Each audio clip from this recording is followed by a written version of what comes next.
Independent journalism around the world is facing unprecedented difficulty.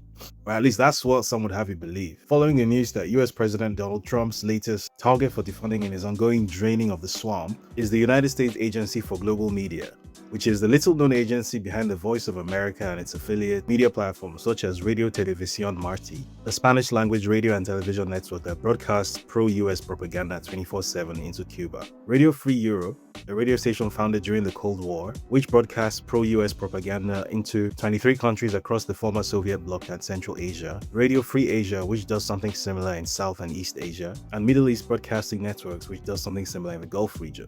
But here's why this is really significant. You see, unlike every other empire that has merely been okay at this imperialism business, the US empire has been nothing short of exceptional.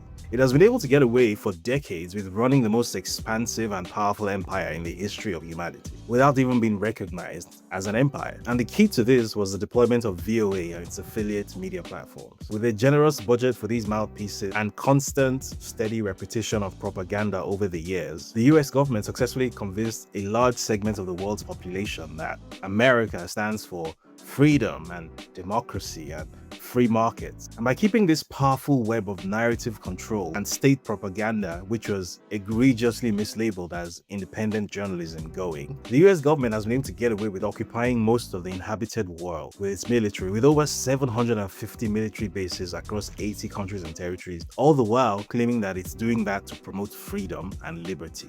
It has been able to use its military might to force the world to use its national currency as a global reserve currency, which has artificially boosted its buying power far beyond the actual productive limits of the US economy. And until recently, anyone who tried to escape from the US dollar met the same fate. In the name of freedom and democracy, of course, because VOA said so. But the thing with all empires, even the really big ones like the Roman Empire and the US Empire, is that you can tell that they're coming to an end when the empire begins to lose the ability to wield the tools of soft power, either because they have become too expensive or because the empire itself is succumbing to internal bickering between different factions vying for control.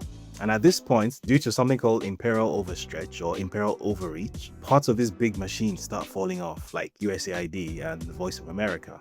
As the empire increasingly focuses its attention and its remaining resources exclusively on its shooty, explodey stuff. It's often said that an empire ceases to exist when people no longer believe in it. This serves to make the point once again that the unipolar world order, the one entity maintains a global monopoly on narrative and information, is well and truly coming to an end. Welcome to a multipolar world.